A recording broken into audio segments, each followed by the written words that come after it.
process of helping flood victims rebuild their lives is just now getting underway. Josh Smith has more on the efforts to help the hundreds of people who have lost everything. I mean, Josh, it's devastating, and we're seeing even more video today than we saw yesterday.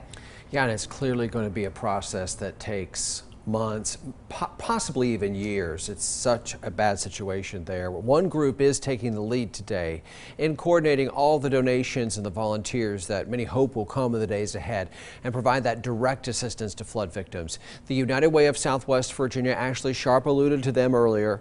They've set up a hotline for flood victims. These are people who've been damaged in the flood to call and open an official case. Now that number is on your screen. It is 276-935-8106. United Way of Southwest Virginia said it's working with the Department of Social Services to help flood victims.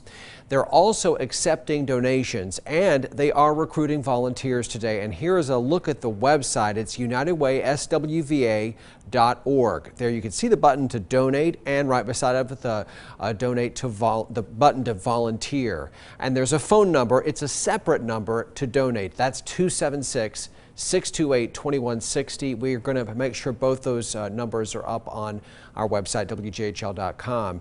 Now, Kelly, you mentioned this a moment ago. In times like this, people want to do something to help, but scammers live for opportunities like this when there's a disaster. So be absolutely certain before you give out any information. Never actually share any information over the phone when someone calls you asking you to give. Just smart advice, as the scammers undoubtedly move on times like this. Unless it's a vetted organization that you know well and you know they're credible, don't donate. And United Way is that. They're working to try to make sure they can do something. All right, Josh, thank you so much.